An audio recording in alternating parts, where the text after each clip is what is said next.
Bonjour chers amis, c'est votre serviteur Clyde Salomon Charadi pour cette nouvelle édition de cette chronique sur ce que j'appelle les interrogations africaines. C'est une série de questionnements sur les défis qui sont les nôtres, nous Africains, aussi bien sur le continent que dans la diaspora.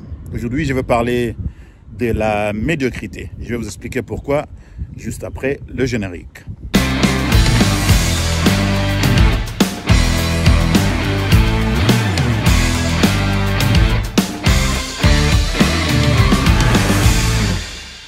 Bon, merci.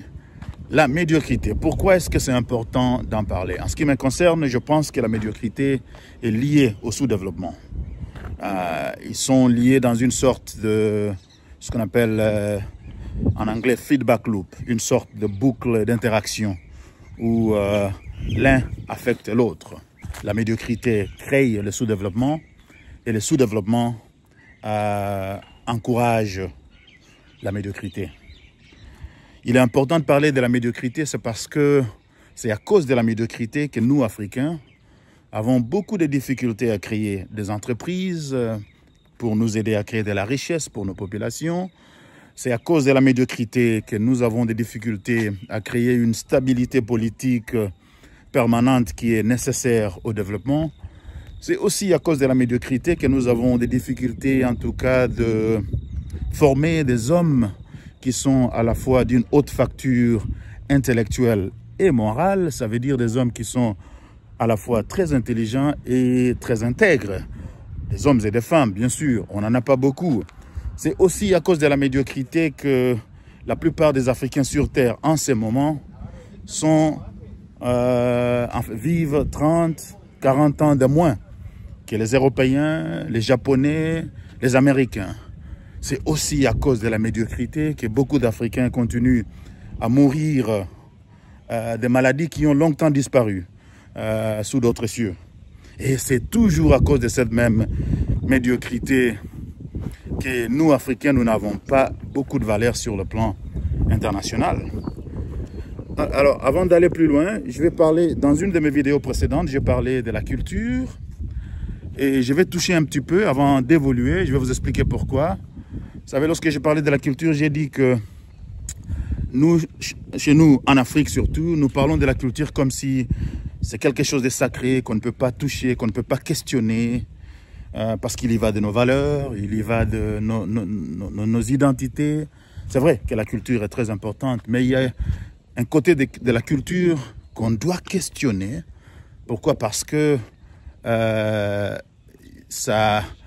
côté philosophique de la culture, c'est ça qui détermine la manière dont nous voyons les choses et la manière que nous nous comportons et nous interagissons. Et ça, c'est important pour le développement. Donc, avant de s'exprimer au niveau extérieur comme les coutumes, les rites ou les croyances, la culture est d'abord avant tout un logiciel philosophique. La culture est d'abord philosophique avant d'être autre chose. Et c'est dans la philosophie, c'est-à-dire la pensée, où se trouve la clé du développement. La pensée affecte les comportements, affecte les agissements et actions diverses.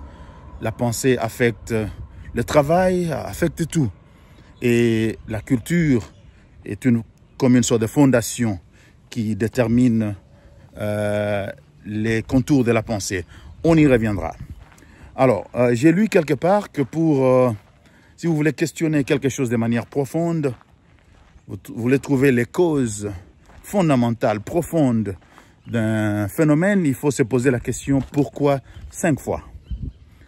Alors, je vais tenter de faire ça dans cet exercice. Nous nous interrogeons sur les causes profondes de la médiocrité ou du sous-développement. Pour moi, c'est la même chose, comme j'ai dit avant.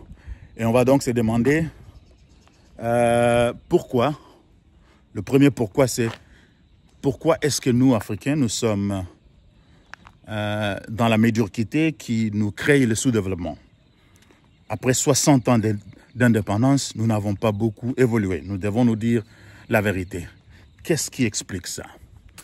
Pourquoi? Alors, le premier pourquoi, la réponse que je propose, je dis d'abord, avant d'évoluer, que je ne dis pas nécessairement que mes réponses à moi sont les meilleures, ni même correctes. Cependant, je vous demande de me donner quelques minutes, suspendez un peu votre logiciel philosophique et écoutez-moi pour voir si ça peut ajouter quelque chose dans votre manière de penser.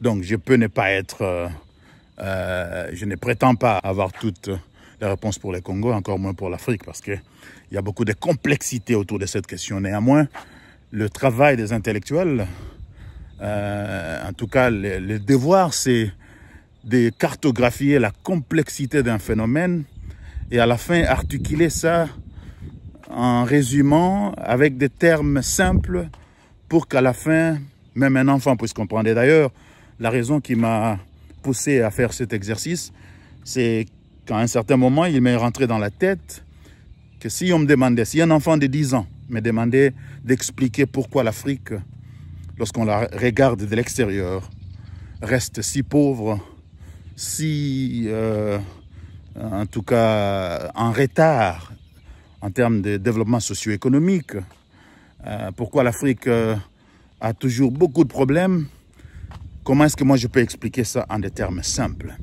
Et donc je crois que c'est important parce que nous avons une dette envers nos générations futures d'essayer de simplifier nos complexités pour leur permettre de trouver des réponses qui puissent les aider à évoluer, même si nous, peut-être nous ne verrons pas l'apogée de la civilisation africaine. Nous sommes encore très en retard par rapport aux autres et nous avons beaucoup de problèmes. Alors donc, je vais tenter de simplifier ce qui est complexe. Pourquoi cette médiocrité? Pourquoi le sous-développement? La première réponse pour moi, c'est parce que nous n'avons pas la culture de l'excellence. Ouais, nous n'avons pas la culture de l'excellence. C'est la culture de l'excellence qui crée les conditions pour le développement socio-économique. C'est quoi la culture de l'excellence? C'est une manière de voir les choses, c'est une manière de faire les choses, c'est une manière de travailler, c'est une manière d'interagir avec les autres, de collaborer et de contribuer au bien, enfin, en tout cas au bien commun, j'allais dire, mais à un but, à une destination commune. C'est ça la culture de l'excellence. Vous avez une vision de là où vous voulez aller, vous avez un plan, une stratégie, vous avez des objectifs que vous fixez. Vous fixez aussi un standard de travail, une certaine, en fait, l'éthique autour de tout ça. Tous ces éléments-là qui permettent que vous puissiez travailler et être à mesure de produire les résultats les meilleurs possibles. Et c'est la combinaison de tous ces résultats qui va évidemment constituer ce que nous appelons le développement socio-économique.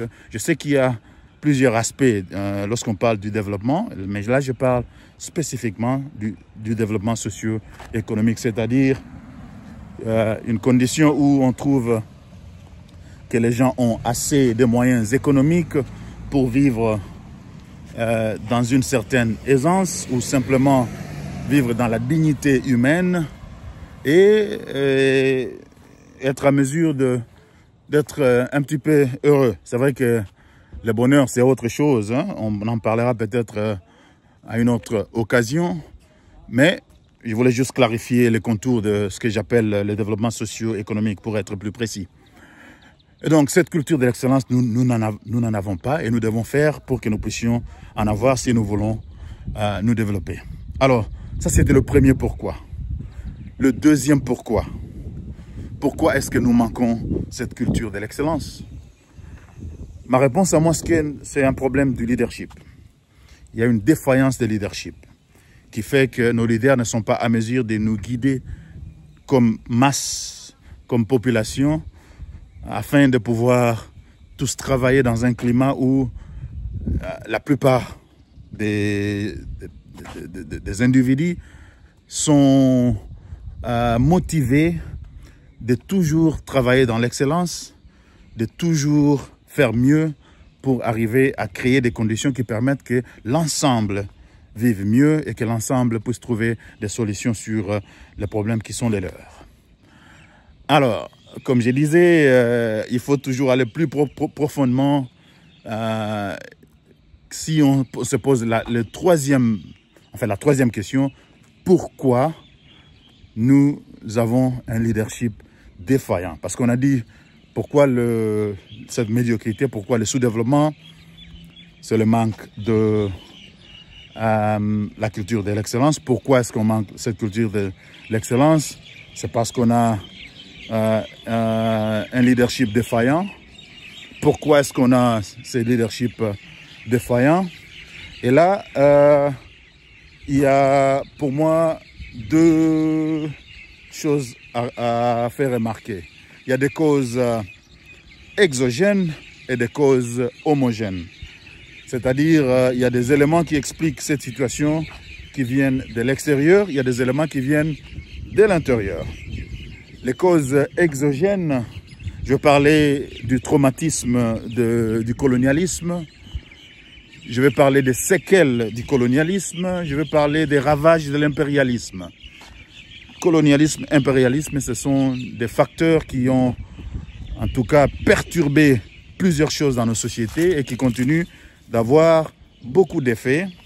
Les Blancs, les Occidentaux, les grandes puissances continuent d'affecter de manière négative le cours normal des choses dans nos sociétés. Et ça, c'est tout à fait une réalité. Ça, c'est le premier pilier. Le deuxième pilier, pour expliquer ce leadership défaillant, c'est ce que j'appelle l'inertie civique. C'est quoi l'inertie civique? C'est un ensemble de choses qui fait que la population n'arrive pas à jouer son rôle dans l'équation du leadership. Parce que le leadership, ce n'est pas simplement un problème des leaders. C'est une interaction entre les leaders et la population. Les deux parties doivent jouer leur rôle pour que le leadership puisse avoir les résultats les meilleurs. Si on peut avoir des bons leaders, mais si on a une population qui est passive, qui a un seuil de tolérance de médiocrité très élevé, qui ne participe pas aux interactions du leadership, même ceux leaders-là qui sont meilleurs risquent de devenir de mauvais leaders. Moi, je suis sûr que si vous prenez quelqu'un comme Obama, vous l'amenez au Congo, revenez 1 ou 2 années après, il sera mon président Obama. Il va oublier tout ce qu'il y a comme valeur au niveau des États-Unis parce que, évidemment, l'environnement politico-social et culturel va faire que, bon, voilà, il y a des éléments qui vont jouer pour les faire oublier les principes de l'excellence. C'est bien possible. Voilà, donc il y a ces deux choses, ces deux piliers, les causes exogènes et homogènes. Mais pour les besoins de cet exercice, de cet exposé, je vais mettre les causes exogènes à côté. Parce que là, ce sont des éléments qui viennent de l'extérieur. Je ne dis pas que ce n'est pas très important, mais je voudrais que nous puissions nous réfléchir nous-mêmes pour voir ce qui est dans les cercles de notre influence, ce que nous pouvons faire nous-mêmes pour arriver à changer les choses. Et donc, je prends l'inertie civique comme la cause principale qui explique la défaillance au niveau du leadership. L'une des causes, il n'y en a pas qu'un seul, il y en a beaucoup. On pourra un autre jour revenir sur les causes exogènes de cette défaillance dans notre leadership politique. Et il faut dire que la défaillance de leadership dans notre société n'est pas simplement au niveau politique. Ça commence au niveau de la famille, au niveau des écoles, de la communauté, des entités diverses comme les églises ou des organisations qui réunissent des masses. À tous les niveaux, il y a une défaillance de leadership. On aura peut-être une autre occasion d'aller un peu plus dans ces détails-là un autre jour. Et donc, c'est ça le troisième pourquoi. Nous sommes arrivés au point où on s'est dit, voilà, il y a cette défaillance au niveau du leadership qui est causée, entre autres, parce que nous avons une population qui est ignorante, qui a moins d'éducation, qui est relativement passive, qui a peur de questionner la médiocrité au niveau du leadership politique à cause de plusieurs raisons, parce qu'il y a aussi la répression qui on tue les gens lorsqu'ils questionnent ce que les leaders font, et voilà, il y a beaucoup de choses là-dessus. Mais on va continuer d'aller dans la profondeur. Si on va poser la quatrième question, le quatrième pourquoi. Pourquoi est-ce qu'il y a cette inertie civique dans la population? Moi, je pense que cela est expliqué, entre autres, ou principalement, par ce que j'appelle la culture du pouvoir. La culture du pouvoir, c'est tout cet ensemble de choses qui rentrent dans comment est-ce qu'on acquiert le pouvoir, comment est-ce qu'on l'exerce, comment est-ce que l'environnement socio-culturel, économique intervient dans l'exercice du pouvoir. Et là, c'est pour moi un problème sérieux, parce que lorsque vous regardez la manière dans laquelle, la manière dont nous, Africains, interagissons face aux autorités, face aux chefs, face à nos aînés, il y a comme une sorte, et ça vient de notre culture, où on a du mal à questionner ce que font nos supérieurs, nos dirigeants, excusez-moi, parce que, bon, voilà, dans la tradition africaine, les chefs coutumiers, c'était presque des demi-dieux. On ne pouvait pas s'opposer à eux. Les coutumes, c'était des choses sacro-saintes. On ne pouvait pas questionner. Et donc, dans le subconscient africain, l'exercice du pouvoir s'est fait de telle manière qu'on ne questionne pas. Ou en tout cas, quand on le fait, on ne le fait pas de manière non conflictuelle. Lorsqu'on n'est plus d'accord, eh bien voilà, c'est l'opposition agressive qui crée la guerre et des conflits qui finissent par affecter la performance du leadership, parce que aussi bien les leaders, aussi bien les dirigeants que les dirigés ne se focalisent plus sur leur rôle dans la production de l'excellence au niveau du leadership. Et donc nous ne savons pas nous opposer. C'est pourquoi en Afrique, l'opposition politique pose problème. Lorsqu'on regarde dans beaucoup de pays, en parlant du Congo par exemple, aussi bien le pouvoir actuel en place que l'opposition, ils sont tous dans la médiocrité. Parce que il faut dire aussi que le système politique dans lequel nous évoluons, ça c'est aussi une autre cause qui vient notamment des causes exogènes, c'est-à-dire l'influence des colons et des impérialistes. Aujourd'hui, dans nos sociétés, on ne sait même pas revoir en profondeur le système éducatif. On continue à enseigner à nos enfants, à nos jeunes, des choses qui ne sont pas, en tout cas, appropriées, adaptées à nos défis dans le monde actuel. Et on fait gober à nos enfants des théories diverses qui ne nous avancent pas. Et tout cela, c'est parce que nous ne sommes pas à mesure encore de pouvoir remettre en question certaines choses, parce que l'influence occidentale, l'influence extérieure reste toujours. Et ça, c'est très, très important à comprendre, je vais dire. Et donc, en revenant sur cette culture du pouvoir que nous devons revoir, le dernier pourquoi, c'est pour se demander pourquoi est-ce qu'il y a cette culture du pouvoir qui n'est pas adaptée. Parce que c'est ça le problème. Hein? La culture du pouvoir chez nous n'est pas adaptée aux réalités qui sont les nôtres dans le monde dans lequel nous vivons, avec les réalités actuelles. Il y a une sorte de déphasage, il y a un ensemble de choses qui, en tout cas, restent d'une autre ère, de notre temps. Il y a encore beaucoup de séquelles de réflexions traditionnelles du Moyen-Âge qui continuent à affecter la pensée de l'homme africain. Et ça, c'est ma thèse. Et bien voilà, donc la dernière question, pourquoi c'est là?